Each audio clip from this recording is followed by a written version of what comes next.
다니엘서 4장을 보겠습니다. 1절에서 3절까지 함께 읽겠습니다. 느부갓네살 왕은 천하에 거하는 백성들과 나라들과 각 방언하는 자기의 조서하노라 원하노니 너에게 많은 평강이 있을지어다. 지극히 높으신 하나님이 내게 행하신 이적과 기사를 내가 알게 하기를 즐겨하노라. 그도다 그 이적이여, 능하도다 그 기사여, 그 나라는 영원한 나라요, 그 권벽은 대대에 이르리로다. 바벨론 제국의 통치자 느부갓네살 왕은 기이한 꿈을 꾸고 그 꿈의 해석을 얻으려 하여 박사들과 술사들을 불러 꿈 내용과 그 해석을 말하도록 명령한 적이 있습니다.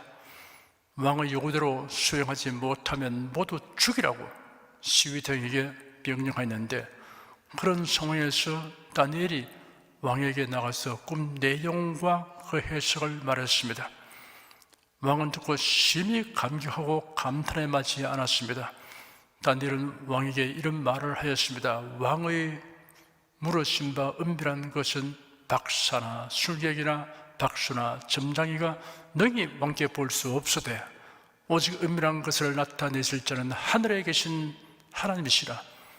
그가 느부갓네살 왕의 후일에 될 일을 알게 하셨나이다 하였습니다. 그런 일이 있은 지 여러 날 후 왕이 금신상을 세우고 높은 관직에 있는 자들을 낙성식에 다 불러 금신상 앞에 모두 절하도록 명령하였는데, 다니엘의 세 친구가 이에 불응하였습니다. 왕이 노하여 그들을 풀무 가운데 던지게 하였습니다. 그런데 그들이 불 속에서 유유히 걸어다니는 것을 보고 놀라며 그들을 불러내니 모두 불 속에서 나왔는데 불탄 냄새조차 없었습니다. 왕은 하나님을 찬양하고 새 청년을 높이는 조서를 전국에 내렸습니다. 이러한 사건들을 통해 하나님의 전능하심을 시인했던 느부갓네살 왕이 하나님의 절대 주권과 자신의 미약함을 깨닫게 되는 또 하나의 사건을 직접 자기 몸으로 경험하였습니다. 그가 경험한 이 사실을 고백하는 조서를 바벨론 전국에 반포하였습니다. 그 조서의 첫 머리에서 왕은 교만한 과장과 허세를 첨가하지 않았습니다. 이렇게 겸손하게 된 이유가 조서의 내용에 드러나 있습니다. 조서의 내용은 일면 그의 수치스러운 과거를 공개하는 것이었습니다. 그러나 그것이 하나님의 영광이 되므로 그런 즐겁게 반포하였던 것입니다. 느부갓네살의 간증이라고 할 수 있습니다. 간증이란 자신에게 일어난 어떤 변화의 경험을 말하는 것입니다. 주로 자신의 종교적 체험을 고백함으로써 하나님에 대하여 증언하는 것을 의미합니다. 간증할 때 주의해야 할 것이 있습니다. 간증하는 목적을 어디에 초점을 맞추어야 하느냐 하는 것입니다. 자기 자랑을 하려는 것이나 듣는 사람을 가르치려고 하는 목적이 아니라 하나님이 하신 일과 그 영광을 나타내려고 하는 목적이어야 합니다. 느부갓네살 왕이 체험하고 인식한 하나님은 영원무궁한 하나님이었습니다. 크도다 그 이적이여, 능하도다 그 기사여, 그 나라는 영원한 나라요, 그 권벽은 대대에 이르리로다 라고 형용했습니다. 지극히 높으신 그분이 행하신 일은 위대하고 능하시며 그의 나라는 영원무궁하고 통치는 대대로 이어질 것이다 라고 감탄을 표명하는 것입니다. 4절에서 18절까지 함께 읽겠습니다. 나 느부갓네살이 내 집에 편히 있으며 내 궁에서 평강할 때 한 꿈을 꾸고 그로 인하여 두려워하였으되 곧 내 침상에서 생각하는 것과 내 속으로 바른 이상을 나여 범민하였으느라. 이러므로 내가 명을 내려 바벨론 모든 박사를 내 앞으로 불러다가 그 꿈의 해석을 내게 알게 하라 하며 박사와 술객과 갈대아 술사와 점장이가 들어왔기로 내가 그 꿈을 그들에게 구하였으나 그들이 그 해석을 내게 알게 하지 못하였느니라. 그 후에 다니엘이 내 앞에 들어왔으니 그는 내 신의 이름을 조차 벨레사스라 이름한 자요 그의 안에는 거룩한 신들의 영이 있는 자라. 내가 그에게 꿈을 구하여 가로되 박수장 벨드사사라, 네 안에는 거룩한 신들의 영이 있은즉 아무 은밀한 것이라도 네게는 어려울 것이 없는 줄을 내가 아노니 내 꿈에 본 이상의 해석을 내게 구하라. 내가 침상에서 나의 뇌 속으로 바란 이상이 이러하니라. 내가 본즉 땅의 중앙에 한 나무가 있는데 고가 높더니 그 나무가 자라서 경과여지고 그 고는 하늘에 닿았으니 땅 끝에서도 보이겠고 그 잎사귀는 아름답고 그 열매는 많아서 만민의 식물이 될 만하고 들짐승이 그 그늘에 있으며 공중에 나는 새는 그 가지에 깃들이고 물을 혈기는 자가 거기서 식물을 얻더라. 내가 침상에서 내 속으로 바란 이상 가운데 또 본즉 한 순찰자 한 거룩한 자가 하늘에서 내려왔는데 그가 소리 질러 외쳐서 이처럼 이르기를 그 나무를 베고 그 가지를 찢고 그 잎사귀를 떨고 그 열매를 해치고 짐승들로 그 아래에서 떠나게 하고 새들을 그 가지에서 쫓아내라. 그러나 그 뿌리의 그루터기를 땅에 남겨두고 철과 놋줄로 동이고 그것으로 들청초 가운데 있게 하라. 그것이 하늘 이슬에 젖고 땅의 풀 가운데서 짐승으로 더불어 그 분량을 같이 하리라. 또 그 마음은 변하여 인생의 마음 같이 아니하고 짐승의 마음을 받아 7대를 지나리라. 이런 순찰자들의 명령대로요 거룩한 자들의 말대로니 곧 인생으로 지키 높으신 자가 인간 나라를 다스리시며 자기 뜻대로 그것을 누구에게든지 주시며 또 지극히 천한 자로 그 위에 세우신 줄을 알게 하려 함이니라 하였느니라.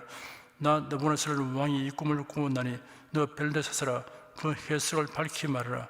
내 나라 모든 박사가 능히 그 해석을 내게 알게 하지 못하였으나 오직 너는 능히 하리니 이는 거룩한 신들의 영이 네 안에 있음이니라. 느부갓네살이 두 번째 꿈을 꾸었는데 이는 앞으로 닥쳐올 느부갓네살 왕에 대한 하나님의 심판에 관한 통고였습니다. 경고가 주어진 시기는 애굽을 정복한 지 얼마 되지 않은 때였습니다. 거의 통치 34년이나 35년경이었습니다. 왕이 영화를 한 몸에 누리며 지극히 평안하다, 안전하다고 생각하던 시기입니다. 기이하고 두려운 꿈이었습니다. 지난번 꿈을 꾸었을 때와는 달리 이번에는 박사들에게 꿈 내용을 말해주면서 해석하라고 요구하였습니다. 그런데 바벨론의 박사들이 해석하지 못하였습니다. 하나님의 예언의 말씀은 세상 지식과 지혜로 알 수 없습니다. 출중한 지식과 지혜를 갖춘 세계적인 대석학이라도 그리스도인이 아니면 성경을 제대로 해석하지 못합니다. 성령으로 거듭나지 않으면 결코 하지 못합니다. 만원경 없이 현미경 없이 관찰할 수 있는 거시세계나 미시세계는 극히 제한적입니다. 보이지 않는 사물의 실상에 대한 판단은 어디까지나 추측이나 상상에 불과합니다. 이를 사실과 진실처럼 단정적으로 말하는 것은 기만이나 과대망상에 가깝습니다. 느부갓네살 왕은 다실론자였습니다. 다니엘을 가리켜 거룩한 신들의 여기 있는 자라고 불렀습니다. 우상 숭배나 다시는 주의에 빠지면 좀처럼 벗어나지 못합니다. 그리스도인이라고 자처하는 신학자, 목회자, 신자들 중에 종교다운주의들이 있는 이유가 이와 같은 것입니다. 꿈의 내용을 정리하면 이러합니다. 땅의 중앙에 숲속의 모든 나무보다 빼어나게 무성하고 웅장한 나무를 보았습니다. 열매가 많아서 만민의 식물이 될 만하였습니다. 들짐승과 새들의 거처가 되었습니다. 하늘에서 내려온 거룩한 자가 나무를 벌채하는 명령을 내렸습니다. 그러나 나무의 그루터기는 보존되도록 하라는 배려가 베풀어졌습니다. 이 나무로 상징된 인물에게 짐승의 마음이 들어가고 7회를 들청초 가운데 지나게 되려고 선고되었습니다. 이는 하늘에서의 결정이라고 하였습니다. 순찰자들의 명령대로 거룩한 자들의 말대로 되는 것이라 하였습니다. 이 사건의 목적이 17절에 밝혀져 있습니다. 인생으로 지극히 높으신 자가 인간 나라를 다스리시며 자기의 뜻대로 그것을 누구에게든지 주시며 또 지극히 천한 자로 그 위에 세우시는 줄을 알게 하려 함이라 하였습니다. 왕은 지난번에 꿈을 명쾌하게 해석한 다니엘에게 이번에도 꿈을 해석해 줄 것을 요청하였습니다. 19절에서 27절까지 함께 읽겠습니다. 벨드사슬이라 이름한 다니엘이 얼마 동안 놀라 벙벙하며 마음이 번민하여 하는지라 왕이 그에게 말하여 이르기를 벨드사슬아 너는 이 꿈과 그 해석을 인하여 번민할 것이 아니니라.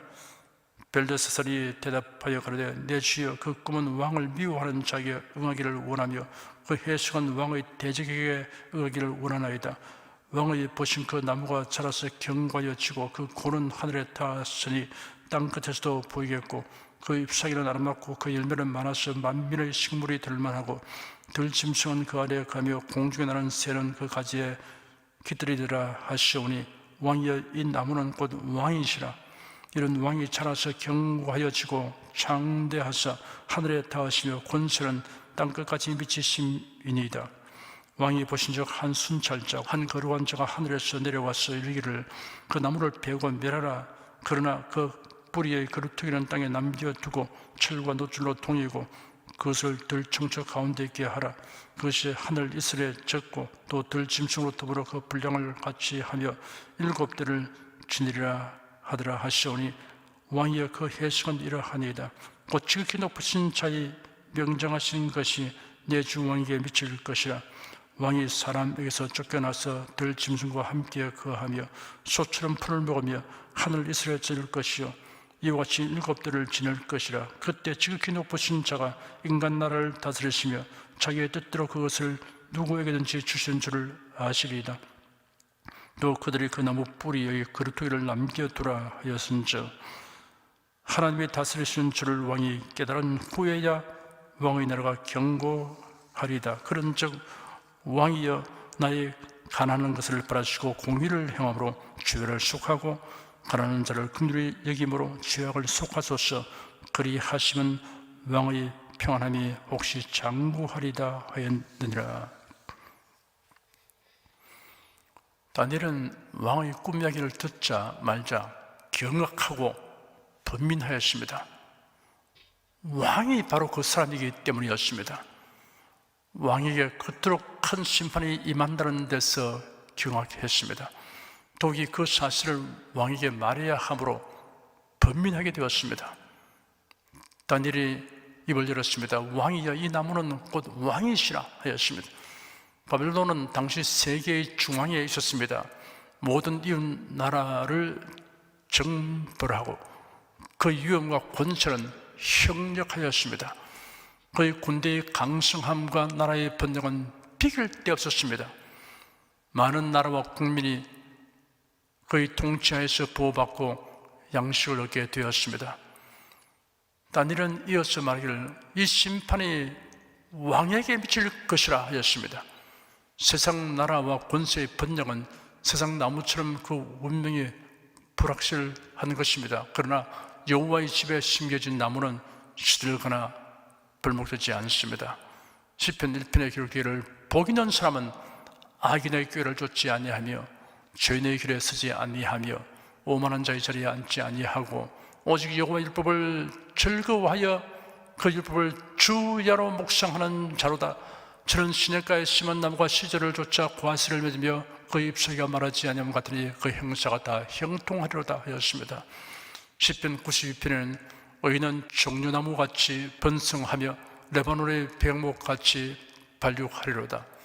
여호와의 집에 심겼으며 우리 하나님의 궁정에서 흥왕하리로다 하였습니다. 느부갓네살 왕은 이성을 잃고 짐승의 마음이 그에게 주어져서 들짐승과 거처를 함께하게 될 것이라고 다니엘이 말했습니다. 역사상 짐승의 마음을 가진 자로서 두드러지게 알려진 사람들이 있습니다. 네로 황제, 히틀러, 스탈린, 그 밖에 국민의 생명을 파리 목숨보다 더 못하게 여기고 처형한 공산 독재과들의 권력자들이 있습니다. 잠언서 4장 23절에 무릇 지킬 만한 것보다 더욱 내 마음을 지키라. 생명의 근원이 이어서 남이라 하였고, 빌립보서 4장 7절에는 그리하면 모든 징역에 뛰어난 하나님의 평강이 그리스도 예수 안에서 너희 마음과 생각을 지키시리라 하였습니다. 다니엘은 하나님이 느부갓네살 왕을 징계하시는 목적을 분명하게 설명하였습니다. 왕이 사람에게서 쫓겨나서 들짐승과 함께 거하며 소처럼 풀을 먹으며 하늘 이슬에 절을 것이요 이와 같이 7대를 지낼 것이라. 그때 지극히 높으신 자가 인간 나라를 다스리시며 자기의 뜻대로 그것을 누구에게든지 주신 줄을 아시리이다. 또 그들이 그 나무 뿌리의 그루터기를 남겨두라 하였은즉 하나님이 다스리시는 줄을 왕이 깨달은 후에야 왕의 나라가 견고하리다 하였습니다. 다니엘은 느부갓네살이 바벨론 제국에 대한 하나님의 절대 주권을 시인하고 자신의 교만을 회개할 때 다시 회복될 것이라고 하였습니다. 다니엘은 왕에게 그런 적 왕이여 나의 가난한 것을 바라시고 공의를 행함으로 죄를 속하고 가난한 자를 긍휼히 여김으로 죄악을 속하소서. 그리하시면 왕의 평안함이 혹시 장구하리다 라고 경건한 충고를 하였습니다. 다니엘은 느부갓네살의 7년에 걸친 고통스러운 기간을 설명해 보이면서 이러한 연나라의 심판이 유예될 수 있도록 하나님의 뜻에 합당한 통치를 하라는 간절한 충고를 하였습니다. 느부갓네살 왕은 다니엘이라는 신하가 가까이 있어서 하나님의 계획에 대하여 듣게 되고 거기에 닥쳐올 일들에 대한 예고를 들을 수 있었다는 것이 행운 중에 행운이었습니다. 그러나 그가 들은 말씀을 믿고 그 교훈을 따르지 아니하면 그 귀한 행운을 제발로 차버리는 것이나 다름없게 됩니다. 지금 우리는 선지자들과 사도들이 우리와 함께 있는 것이나 다름없이 그들을 통하여 하나님이 예고하시는 말씀과 훈계를 들을 수 있습니다. 행운 아들입니다. 그러나 중요한 일은 이러한 말씀을 믿고 그 교훈을 쫓아 행하는 것을 잊지 말아야 합니다. 히브리서 4장 2절에 저희와 같이 우리도 복음처럼을 바라는 자이나 그러나 그 들은 바 말씀이 저에게 유익되지 못한 것은 듣는 자가 믿음을 화합지 아니함이라 라고 기록되었습니다. 신앙생활에서 듣고 아는 것으로 다 된 줄 아는 착각만큼 해로운 착각은 없습니다. 믿고 순종해야만 유익된 말씀이 됩니다. 하나님의 말씀을 듣고 읽고 쓰는 것은 매우 바람직한 일입니다. 그러나 믿음과 순종을 화합지 않으면 그 지식은 교만하게 하는 역할만 하게 됩니다. 기도하겠습니다. 선지자를 통하여 예언된 말씀은 하나님의 말씀이므로 틀림없이 그대로 다 이루어지는 사실이 지난 역사를 통하여 밝히 증명된 것을 살펴보면서 우리가 많은 깨달음과 감동을 받습니다.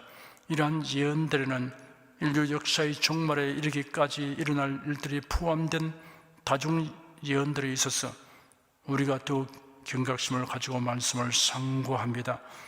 우리가 흠망한 일에 마음 뺏기지 않고 세월을 아끼며 거룩하고 경건한 마음으로 주님의 강림을 기다리며 열심을 품고 주님을 섬기도록 성령님 도와주시옵소서. 예수 그리스도 이름으로 기도드립니다. 아멘. 찬송가 375장 부르십시다.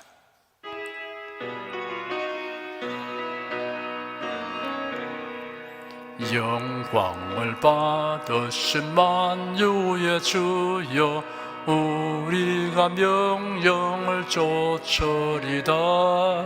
베푸신 은혜를 감사히 알고 진실한 마음으로 섬기겠네. 구주의 은혜 주시는 대로 영원히 받들어 섬기겠네.